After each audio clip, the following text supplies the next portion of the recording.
नमस्कार मित्रांनो, तूही रे माझा मितवा मालिकेच्या आजच्या भागामध्ये ईश्वरी अर्णव आता ईश्वरीच्या माहेरातून बाहेर पडलेले असतात. त्यावेळेला आता अर्णव ईश्वरीला म्हणतो की मी सिंदूर, मी तुला आधी घरी सोडतो मग ऑफिसला जातो. ईश्वरी आता खाली उतरत असताना तिचा अचानक तोल जातो. अर्णव आता तिचा हात धरतो आणि तिला सावरतो. आता अर्णव ईश्वरी अशा प्रकारे एकमेकांकडे बघत राहतात. नेहमीच ईश्वरी अशा प्रकारे गोंधळते पडते, परंतु प्रत्येक वेळेला अर्णव तिला वाचवत असतो. त्यामुळे आता दोघं पुन्हा एकदा अशाचमुळे एकमेकांच्या प्रेमात पडत असतात. ईश्वरीला खरं तर अर्णवमुळे खूप सेफ वाटत असतं. त्याचप्रमाणे अर्णव ईश्वरीला तिथे घरीच नाही, सासरीच नाही, तर ईश्वरीच्या माहेरी सगळं काही जपतोय, सगळ्यांची काळजी घेतोय. हे पाहून ईश्वरीला खरंच खूप बरं वाटलेलं असतं आणि तिच्या मनातूनच अर्णवविषयी आणखीनच प्रेमाची भावना वाढलेली असते. त्यामुळे किती काही झालं तरीही तिला आता अर्णवपासून लांब जाणं अजिबात आवडत नसतं. ईश्वरी अर्णव एकमेकांकडे अगदी बघून गुंतलेले असतात. आता अर्णव ईश्वरीला म्हणतो की मी सिंदूर, व्हॉट हॅपन? तेव्हा ती पटकन आता ती तंद्रीतून जागी होते आणि बाजूला हात घेते, म्हणते की काहीच नाही अर्णव सर. तेव्हा अर्णव म्हणतो की मी सिंदूर, यू वर लॉस्ट. काय झालं होतं तुला? कुठे हरवली होतीस तू? तेव्हा ईश्वरी म्हणते की काही नाही. तेव्हा मग तो म्हणतो की ठीक आहे, तू कुठेतरी हरवली होतीस असं वाटलं मला. की कसला विचार करत होतीस इतका? हा विचार करत होतीस का की आईकडे? मला सांग मी सिंदूर, तुला आईकडे राहायचं असेल ना तर डोंट हेजिटेट. तुला राहायचंय तर तू राहू शकतेस. ईश्वरी म्हणते की नको नको. अर्णव म्हणतो की अगं असं का बोलतेस तू? मी सिरियस आहे, मी खरंच बोलतोय तुला. जर तुला राहावंसं वाटत असेल इथे, त्यांची आठवणच येत असेल अगदीच, तर मग तू इथे राहू शकतेस. असं काहीही कंपल्शन नाहीये की तू आलीच पाहिजे म्हणून. तेव्हा ईश्वरी म्हणते की अर्णव सर, पण मला नाही राहायचंय ना. तेव्हा तो म्हणतो की मी सिंदूर, तसं नाहीये. म्हणजे तुला जर असं वाटत असेल की राहावं इथे, त्यांच्याबरोबर टाइम स्पेंड करावा, तर यू कॅन, डोंट वरी, मला काहीच वाईट नाही वाटणार. ईश्वरी म्हणते पण तुम्ही असं का करताय? तुम्ही मला हकलवण्याच्या मागे लागलात का? म्हणजे मी तिथे घरी असले तुमच्या समोर की तुम्हाला माझा त्रास होतो म्हणून असं बोलताय का तुम्ही? तेव्हा तो हसायला लागतो, म्हणतो मी सिंदूर, अगं असं काहीच नाहीये. मी जस्ट तुला फक्त बोललो, जर तुला राहावंसं वाटत असेल तर तू राहू शकतेस, डोंट वरी. आणि जर तुला नसेल राहायचं तर ठीक आहे, नको राहूस, असंही तो तिला बोलून दाखवतो. त्यानंतर मग तो तिला म्हणतो की मी सिंदूर, पण मला सांग की तुला असं का होतंय? म्हणजे तुला इथे राहावंसं का वाटत नाहीये? तुला माझ्यासोबतच घरी काय यावंसं वाटतंय? असा सरळच प्रश्न विचारतो अर्णव. ईश्वरी काहीच उत्तर देत नाही, ती आता गप्प बसलेली असते. तो म्हणतो की मी सिंदूर, काय झालं? मी विचारलेल्या प्रश्नाचं उत्तर तू नाही दिलंस. तेव्हा ईश्वरी गप्प बसते आणि त्याच्याकडे बघत असते. तेव्हा ईश्वरी म्हणते की तसं काही नाही. मग नंतर ती म्हणते की चला आपल्याला उशीर होतोय. ती विषय मस्तपैकी टाळते. तेव्हा अर्णव म्हणतो की ओके चल. नंतर तो निघत असतो, तेवढ्यातच बघतो तर त्याचा मोबाईल खिशात नसतो.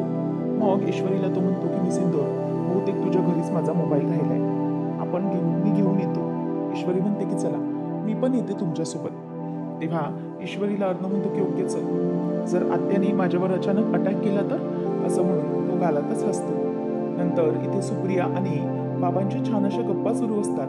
बाबांना ती म्हणत असते की खरं तर ना, मला ईश्वरी आणि अर्णवमध्ये ना आपण दिसतो. तुम्ही कसं अगोदर मला प्रोटेक्ट केलं होतं, ज्यावेळेला माझ्यावर नको नको ते आरोप करण्यात आले होते, त्यावेळेला तुम्ही मला आपलं लग्न झालं तेव्हा कसं सावरून घेतलं ना, ते सगळं मला आठवते. मला अजूनही तो दिवस आठवतोय. एका बाईने मला अगदी आश्वासनच दिलं होतं की इथे आल्यावरती तुमचं नोकरीचं होऊन जाईल, आणि म्हणून मी तिथे गेले.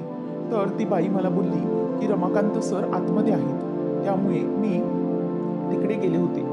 आणि नंतर मग आतमध्ये गेल्यानंतर तो काही वेगळाच प्रकार घडला होता. तेव्हा खरं तर त्याच्या चहामध्ये काहीतरी गुंगीचं मिसळण्यात आलं होतं, आणि हे सगळं राजेश शिर्के म्हणजेच अर्णवच्या बाबांच्या बाबतीतच असतं. तेव्हा तिला सगळा तो दिवस आठवतो. ती म्हणते की तेवढ्यातच मी तिथे गेले आणि त्यांना काहीतरी वाटू लागलं, आणि तेवढ्यातच सगळे मीडियावाले वगैरे आले. मला तो दिवस अजूनही आठवतो. परंतु इतकं सगळं होऊनही तुम्ही माझी साथ अगदी व्यवस्थित दिली होती. माझ्यावर कधीही अविश्वास दाखवला नव्हता. खरंच मला अजूनही तो माणूस आठवतो, आणि त्या माणसाबद्दल ज्या काही चर्चा होत होत्या माझ्या बाबतीत त्या सगळ्या मला आठवतात, असं ईश्वरीची आई बोलत असते. तेवढ्यातच तिथे अर्णव आणि ईश्वरी दरवाजात येऊन उभे राहिलेले असतात. आता ते दोघं तिथे उभे असतात. अर्णव हा बघतच राहतो की नक्की काकू बोलत काय होती.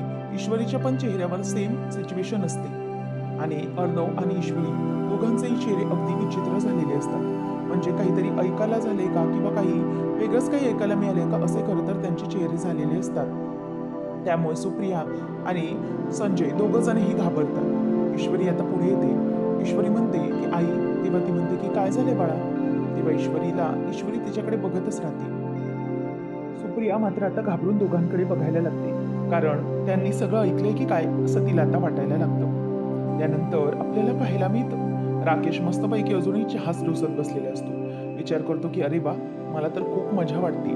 म्हणजे काल जो काही हल्ला घडवला त्यामधून हे माझी जिलेबी आणि तो अर्णव दोघं जणही अगदी बिळात लपून बसल्यासारखी त्यांच्या रूममध्ये लपून बसलेत. खरंच मला खूप बरं वाटतंय. म्हणजे काय ना, आता मला समजलं की ते मला खूप घाबरली. चांगलंय, असंच चांगलंय. मला घाबरून राहिल्यामुळे मला काही मस्तच वाटतंय, असं तो स्वतःशीच आनंदाने बोलत असतो. तेवढ्यात तिथे लावण्य येते. लावण्य आल्याबरोबर ती विचारते की जी AR कुठे आहे? तेव्हा तो म्हणतो की अगं अर्णव आणि ईश्वरी दोघंही त्यांच्या रूममधून सकाळपासून बाहेरच पडलेले नाहीयेत. काय माहिती काय करतात त्यांच्या रूममध्ये, असं तो मुद्दाम लावण्याला बोलतो, जेणेकरून लावण्य त्याच्या रूममध्ये जावी. तेव्हा ती म्हणते की ओके, ॲक्च्युली मला AR सोबत एका न्यू व्हेंचर्सबद्दल डिस्कस करायचं होतं, त्यासाठी मी आले होते. तेव्हा तो म्हणतो की ओके, मला समजलंय तुझं काम महत्त्वाचं आहे. एक काम कर ना, तू वर जा, त्यांच्या रूममध्ये जा आणि बघ काय करतायत ते. ॲक्च्युली सकाळपासून कोणी त्यांच्या रूमवर वगैरे गेलं नाही त्यांना बोलवण्यासाठी. काय माहीत नाही नक्की काय झालंय त्यांच्या बाबतीत, पण ते दोघंही अजूनही बाहेर पडले नाही. अगं निदान ब्रेकफास्ट करण्यासाठी तरी यायचं ना, तरी ते नाही आलेत. तेव्हा लावण्याला चिड येते. ती आता ठरवते की नाही, काही करून त्यांना जाऊन डिस्टर्ब करायचं आणि राकेशचाही तोच हेतू सफल होतो. राकेशला ती म्हणते की बरं जिजू, मला काही माहिती नाहीये. ॲक्च्युली मला व्हेंचरबद्दल डिस्कस करायचं म्हणून मी जाते. तेव्हा मग तो म्हणतो की ओके ओके, जा लावण्य, अगं काम पहिले. जा जा, तू बोल जाऊन अर्णवशी, काहीच प्रॉब्लेम नाहीये आणि त्यांना सांग की सगळेजण त्यांची वाट बघत होते म्हणून. तेव्हा लावण्य जाते आणि मग राकेश म्हणतो की अरे वा, चला हे बरंच झालं. तसंही सकाळपासून माझी इंदोरी जिलेबी मला दिसली नाही. अगदी चुकल्यासारखं वाटतंय, बेचैन वाटतंय. नंतर मग ईश्वरी म्हणते की अगं आई, ॲक्च्युली ना अर्णव सरांचा मोबाईल इथेच राहिला होता आणि म्हणून तो घेण्यासाठी आम्ही परत आलो. ती सोफ्यावरचा मोबाईल उचलून अर्णवला देते. हे घ्या सर. आणि सुप्रिया म्हणते की अच्छा असं झालं होतं तर. ती म्हणते की हो, बरं चला आई, आम्ही निघतो, आम्ही घाईमध्ये आहोत. असं म्हणून आता ईश्वरी आणि अर्णव दोघं जणही तिथून निघतात. आता अर्णव पण त्या दोघांनाही चला बाय पुन्हा एकदा असं म्हणून दोघंही बाहेर निघालेले असतात. तेव्हा आता सुप्रियाच्या मनाला जरा बरं वाटतं, कारण की त्यांनी काही ऐकलं नाही. जर त्यांच्याकडून काही ऐकण्यात आलं असतं तर प्रॉब्लेम झाला असता. त्यामुळे थोडक्यात चुकल्यासारखं त्यांना वाटू लागतं. नंतर लावण्य आता तिथून खाली उतरते आणि तेवढ्यात वल्लरी पण येते. विचारते की लावण्य, अगं तू कधी आलीस? ती म्हणते की हे काय, मी आताच आले आणि ARच्या रूममध्ये गेले मी, पण ते दोघंही नाहीयेत खोलीमध्ये. तेव्हा मग लावण्याला वल्लरी म्हणते की अगं नीट बघायचंस ना, बाथरूम वगैरे मध्ये कुठेतरी असेल तू. तेव्हा ती म्हणते की नाही ना, कुठेच नाहीत ते दोघं, मी सगळीकडे पाहिलं. आता ती त्याला कॉल करायला लागते, परंतु त्याचा कॉल म्हणजेच फोन रिंग होत असतो, परंतु तो रिसीव्ह करत नसतो. आता लावण्य आणखीनच चिडते आणि म्हणते की काय चाललंय नेमकं, या ARचं हा फोन का नाही उचलत आहे? तेव्हा राकेश म्हणतो की मला कळतच नाहीये या अर्णवचं ना काय चालू आहे ते. म्हणजे इतका मोठा बिझनेसमॅन, परंतु त्या एका मूर्ख मुलीसाठी हे सगळं करायला तो तयार झाले. तेव्हा लावण्याची मात्र चिडचिड होत असते. तो म्हणतो की ती म्हणते की नाही, मला ना हे सगळं खूप अति वाटते. तेव्हा राकेश म्हणतो की हो, अतिच झालं हे सगळं. म्हणजे ना मला तरी या सगळ्याचा ना खूप राग येतोय. हे सगळं करण्याची त्या अर्णवला काय गरज होती? खरं तर बळजबरीचं लग्न झालंय म्हणतायत, परंतु सगळं कसं अगदी व्यवस्थित लग्न झालेल्या जोडप्यासारखं वागतायत. म्हणजे ना मला अगदी रागच येतोय. हे कोणालाही न सांगता सकाळी सकाळी कुठे निघून गेले असतील ना काय माहिती. आणि आता तर अर्णव हा फोन पण उचलत नाहीये. मला ना कळत नाहीये हळूहळू काय होतंय ते. म्हणजे लावण्याने जे काही बोललंय ना ते मला समोर स्पष्ट दिसतंय. म्हणजे स्वतःचं लग्न होत असताना, इतक्या सगळ्या गोष्टी होत असताना ती मुलगी बिचारी सगळं सहन करते आणि तरीही तिला इतका त्रास होतोय, तिचा त्रास कोणालाही दिसतच नाहीये. तेव्हा वल्लरी म्हणते की जावई बापू तुम्हीच बघा. म्हणजे मला बरं वाटलं की तुम्हाला तरी या लावण्याची जाण आहे, ती बिचारी किती चांगली आहे. मग तो म्हणतो की हो मामी, अगदीच. हो मी ओळखतो ना लावण्याला, किती चांगली मुलगी. मला कळतच नाहीये, इतकी हुशार, कर्तबगार, फॉरेन रिटर्न मुलगी, इतकी शिकलेली चांगली मुलगी असताना अर्णव त्या मिडल क्लास ईश्वरीच्या प्रेमात कसा पडला ना तेच कळत नाहीये. म्हणजे इथेही मला हा विरोधाभासच वाटतो बरं का. तेव्हा लगेच लावण्या आणि वल्लरी खुश होतात. वल्लरी म्हणते की बघा जावई बापू, तुम्हालाही पटलंय ना, माझंही तेच म्हणणं आहे. अहो इतकी लावण्य हुशार आहे बिचारी, सगळं काही अर्णवसाठी करते, परंतु तरीही त्याला मात्र या लावण्याची काही कदरच नाहीये. तेव्हा आता राकेश म्हणत असतो की नाही नाही, हे ना कुठेतरी थांबवलं पाहिजे, काहीतरी नक्कीच केलं पाहिजे, म्हणजे हे जास्त होतात चाललंय आता. तेव्हा मग लावण्याची चिडचिड होत असते. ते दोघंही तिला अगदी झाडावर चढवत असतात, त्यामुळे तीही गप्पच बसते आणि फक्त रागवत असते. नंतर ईश्वरी आणि अर्णव गाडीतून बाहेर पडतात. तेव्हा ईश्वरी म्हणते की मला तर वाटतंय ना अर्णव सर, की आपल्या मुंबईत आता 12ही महिने पाऊस सुरू होणार आहे की काय. एवढ्यात दोघं जण आता बंगल्यामध्ये शिरतात. ईश्वरी जराशी भिजलेली असते. ईश्वरी रूममध्ये आतमध्ये जाणार तेवढ्यातच अर्णव तिला तिथेच थांबवतो आणि म्हणतो मी सिंदूर, एक मिनिट, मला सांग, तू मला मगाशच्या प्रश्नाचं उत्तर अजूनही दिलेलं नाहीस. ईश्वरी आता गप्प होते आणि जराशी लाजते. अर्णव म्हणतो मी सिंदूर, मला तू याचं उत्तर दिलं नाहीयेस की मी तुला सांगितलं होतं की तुला तुझ्या घरी राहायचंय तर राहा, परंतु तू राहिली नाहीस का, म्हणजे तू इथे रिटर्न का आलीस माझ्यासोबत, असं आता ईश्वरीला अर्णव विचारत असतो. त्यावेळेला आता ईश्वरी विचारच करत राहिलेली असते. मग विचारतो मी सिंदूर, काय झालं, मी काय विचारलं तुला, मी काहीतरी विचारलंय. तेव्हा ईश्वरी गप्प बसते आणि अर्णवनं म्हणते की हो ऍक्च्युली सर, आपलं काय ठरलंय, तो राकेश इथे असतो, मग आपण दोघांची एक टीम आहे की नाही, मग आपण दोघांनी मिळून त्या टीमने त्याला हरवायचंय आणि त्यासाठीच मी इथे थांबले होते, बरोबर की नाही. आता आपलं तसं ठरलंय ना, मग मी जर तिथे राहिले तर मग आपलं हे मिशन कम्प्लीट कसं होणार, त्यासाठी मी तिथेच थांबण्याचा निर्णय घेतला. मी तिथे थांबले नाही, तुमच्यासोबत इथे आले, असं अर्णवला आता ईश्वरी बोलते आणि त्यामुळे तो गप्पच बसतो. नंतर सगळेजण आता आलेली असतात. अंजली विचारते की काय लावण्या, तू कुठे आलीस, कधी आलीस. तेव्हा आता ती म्हणते की काय आत्ताच आलीये. वल्लरी म्हणते की आणि ईश्वरी आणि अर्णव त्यांच्या खोलीतच नाहीयेत. तेव्हा मग गेलेत कुठे, सगळ्यांना प्रश्न पडलेला असतो आणि त्यावर ईश्वरी अर्णव अचानक आता बाहेरून येताना दिसतात आतमध्ये. तेव्हा अर्णव आता सगळ्यांकडे बघत असतो आणि लावण्या आलेली पण त्याला दिसते. नंतर आता लावण्याला बघून ईश्वरी जरासं तोंडच वाकडं करते. त्यानंतर मग आता लावण्याच त्याला विचारते की यार, मी तुझ्याशी जरा बोलण्यासाठी आले होते. तेव्हा मग तो तिच्याकडे इतकं काही लक्ष देत नाही. त्यावर वल्लरी आणि बघतच राहते. ती म्हणते की अरे, इतक्या सकाळी सकाळी तुम्ही कुठे गेला होतात. मामा आणि अंजली पण विचारतात की इतक्या सकाळी सकाळी कुठे गेला होतात तुम्ही. तेव्हा लगेच आकाश म्हणतो की लेट मी गेस, तुम्ही डेटवर वगैरे गेला असाल. तेव्हा लगेच आकाश बाबाच्या खांद्यावर हात टाकून म्हणतो की हो बाबा, डॅड, ते डेटवर गेले असतील सकाळी सकाळी. तेव्हा मामा बघतच राहतो आणि म्हणतो की काय रे अर्णव, खरं आहे का आकाश जे काही बोलतोय ते. तेव्हा अर्णव म्हणतो की येस आकाश, परफेक्ट गेस, तुम्ही डेटवरच गेले होते ना. तेव्हा मग अर्णव म्हणतो की येस, आम्ही डेटवरच गेलो होतो. हे ऐकल्यावर आता सगळ्यांचे तोंड अगदी उघडीच्या उघडीच राहतात. बापरे, डेटवर. तेव्हा आता हे सगळं होत असताना वल्लरी म्हणायला लागते की हो ना, अगदी नवलच वाटते हे सगळं. त्यावर मामा म्हणतो की वा, म्हणजे सकाळी सकाळी उठल्या उठल्या अगदी डेटवरच निघाले, म्हणजे अगदी जबरदस्त प्रगती आहे म्हणायची. तेव्हा लावण्य मात्र तोंड खाली घालून असते आणि राकेशचाही जळफळाटच होत असतो. तेव्हा आता आकाश म्हणतो की वा. तेव्हा वल्लरी म्हणते की बापरे, म्हणजे हे सगळं निराळच वाटते नाही. त्यावर तो म्हणतो की हो, विचार केला आणि म्हटलं की मी सिंदूरला सरप्राईज द्यावं. वल्लरी म्हणते की कोणाला काही सांगितलं कसं नाही. त्याचबरोबर लगेच आता अंजली पण म्हणते की हो, अरे चिंटू, तुला जायचंच होतं तर सांगून जायचं ना, म्हणजे आम्हाला सकाळपासून काहीच माहित नाही की तू कुठे आहेस आणि काय आहेस.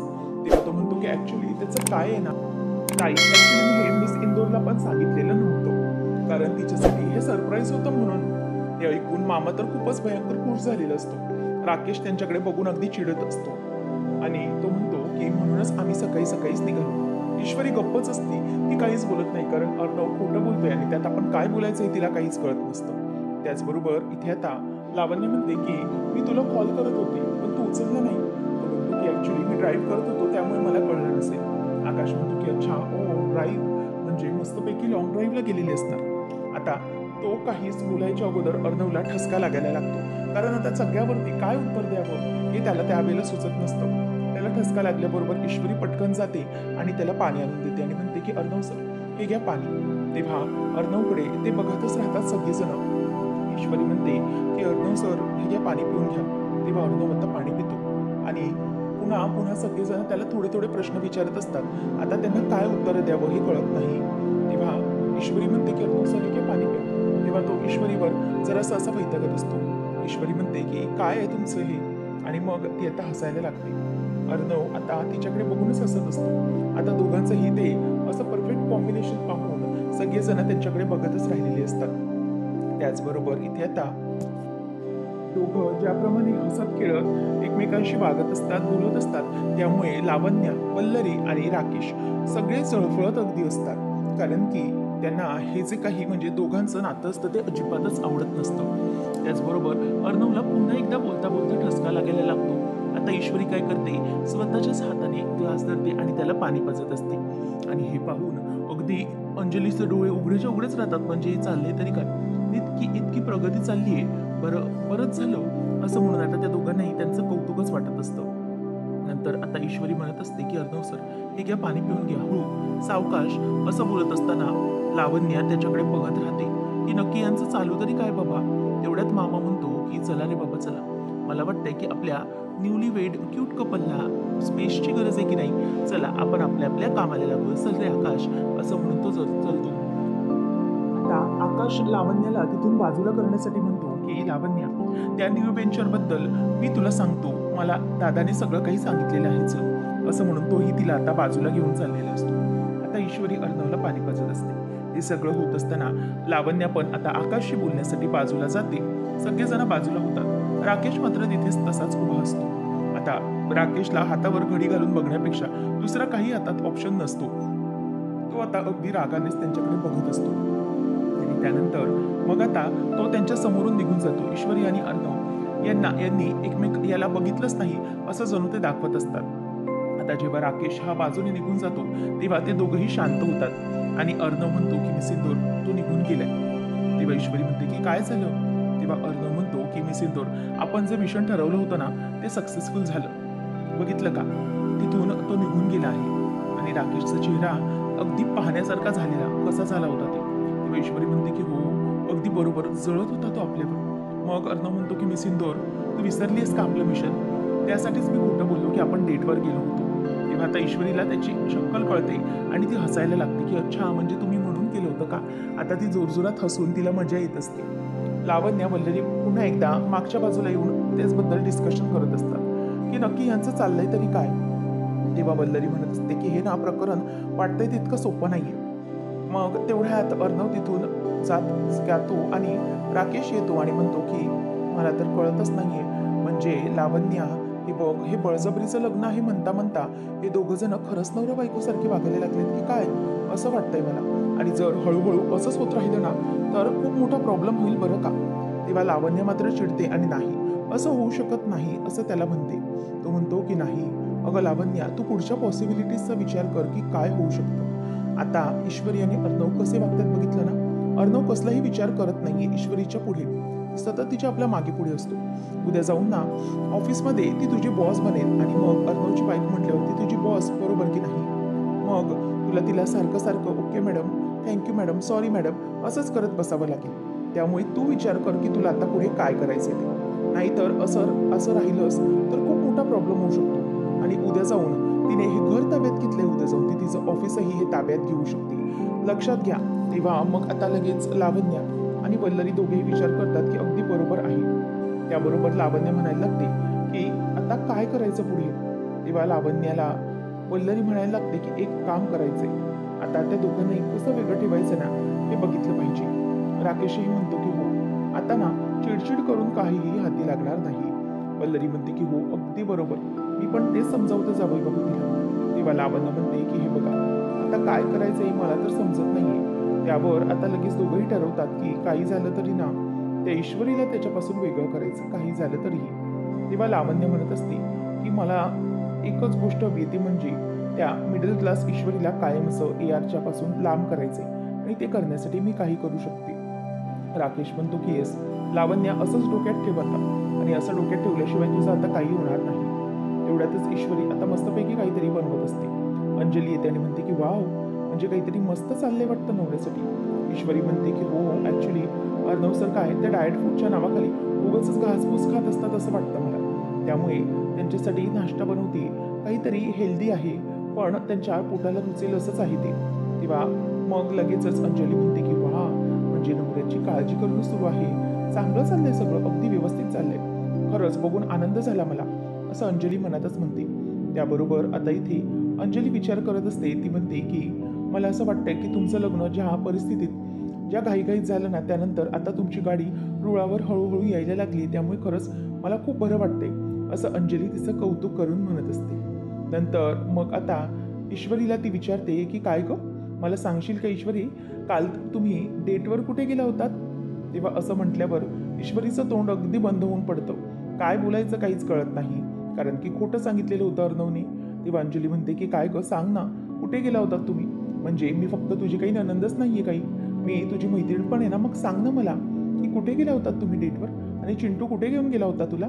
असं अगदी उत्सुकतेनेच ती बिचारी विचारते. नंतर अर्णव मामाबरोबर काहीतरी कामासाठी म्हणून बोलायला त्याच्या रूममध्ये येतो. मामा म्हणतो की बस रे बस. अरे अर्णव, पण मला एक गोष्ट सांग की तू ईश्वरीला म्हणे डेटवर घेऊन गेला होतास ना, मग कुठे घेऊन गेला होतास तिला नक्की? असं म्हटल्यावर आता तो पण विचारात पडतो की आता नक्की मामाला उत्तर तरी काय द्यायचं. नंतर मग मामा शांत बसलेला असतो, वल्लरी समोर असते. तेव्हा आता मामा म्हणतो की अरे बोल ना अर्णव, रे बोल. काय ना, अगोदरच मामा असलेल्या व्यक्तीला पुन्हा मामा बनवू नकोस बरं का, सांग मला कुठे गेला होतास ते. तेव्हा अर्णव बघतो समोर वल्लरी असते. मनातच विचार करतो की मामाला या मामी समोर तरी खरं सांगितलं नाही पाहिजे, नाहीतर ती सगळीकडे पसरवेल. मग तो म्हणतो की ॲक्च्युली मामा, मी कुठे गेलो होतो माहिती आहे, मी मिस इंदोरला घेऊन एका इटालियन रेस्टॉरंटमध्ये गेलो होतो. तर इथे ईश्वरी सांगते की अर्णव सर मला भेळपुरी खायला घेऊन गेले होते. आता ईश्वरीकडे ती बघतच राहते आणि म्हणते काय, चिंटू भेळपुरी खाऊन घ्यायला गेला होता? पुढच्या भागामध्ये आपण पाहणार आहोत की अर्णव म्हणत असतो की miss Indore, are you out of your mind? अगं, द ग्रेट बिझनेसमॅन ASR त्याच्या बायकोला गाडीवरची भेळपुरी खायला घेऊन जाणार आहे का? तेव्हा ईश्वरी म्हणते की काय झालं, मला त्यावेळेला सुचलं ते मी बोलून गेली. आणि काय झालं, भेळपुरी काही वाईट नाही आहे, कळलं का, म्हणजे चांगलीच आहे ती. तेव्हा तो म्हणतो की तू आणि तुझी ते इंदोरी भाषा, मला ना खरंच खूप राग येतोय खरंच. मग तू जा, इथे मुंबईत राहायचं नाही, जा मग त्या इंदोरला जाऊन राहा. तू आता काही इंदोरमध्ये नाही आहेस. सकाळी भेळपुरी, दुपारी जिलेबी आणि रात्री समोसा, हे असले प्रकार असतात का? तेव्हा ईश्वरी म्हणते की बस झालं हा, मी इंदोरचं हे, माझ्या इंदोरबद्दल ना मी काहीच ऐकून घेणार नाही, आलं ना लक्षात, काहीच बोलायचं नाही. असं म्हणून आता ते दोघांची पुन्हा वाद होत असतात नेहमीप्रमाणेच. तेव्हा मग अर्णव हा ईश्वरीला म्हणतो की मिस इंदोर, हे बघ. तेव्हा मग आता तो म्हणतो की माहिती आहे, तू इंदोरवरून आहेस ती. तेव्हा ईश्वरी म्हणते की जाऊ दे, मला ना आता तुमच्याशी बोलायचंच नाही. ती किचनमध्ये बाजूला आलेली असते आणि डोक्याला हात लावून बसते आणि म्हणते की नाही, काही झालं ना तरी आता या माणसापासून मला थोडा वेळ सुटका हवी आहे. काही झालं तरी या माणसाला आता मला जाऊन त्यांच्याशी बोलायचं नाहीच आहे. खरंच तिची, त्यामुळे ती गप्प बाजूला उभी असते. नंतर अर्णव येतो आणि ईश्वरी म्हणते की तुम्ही आता इथे कशाला आलायत, परत भांडण्यासाठी? तेव्हा तो म्हणतो की नाही, भांडण्यासाठी नाही, माझी मिस इंदोर म्हणजेच माझी ईश्वरी ही अशी तापली आहे ना, त्यामुळे तिला शांत करण्यासाठी आलोय, तिला जिलेबी भरवण्यासाठी मी इथे आलोय. असं म्हटल्यावर ईश्वरी आता त्याच्याकडे बघतच राहते. आता अर्णव म्हणतो की मिस इंदोरला मी येऊन जिलेबी तर भरवू शकतो ना. असं म्हटल्यावर आता ईश्वरी त्याच्याकडे गालातल्या गालात हसत बघते आणि तिचा सगळा जो राग असतो तो अगदी लोण्यासारखा वितळून जातो. आता अर्णव म्हणतो की हे घे मिस इंदोर. आता स्वतःच्याच हाताने ईश्वरीला जिलेबी भरवत असतो आणि हे सगळं आता खरं तर तिथपर्यंत जाणार असतं, म्हणजेच राकेशला हे सगळं कळणार असतं. आता नेमकं पुढे काय घडणार आहे, ईश्वरी आणि अर्णव यांची ही होणारी जवळीक पाहून नेमका राकेश आता काय करणार आहे हे पाहणं रंजक ठरेल. अशाच अपडेटसाठी चॅनलला नक्की सबस्क्राईब करा. धन्यवाद.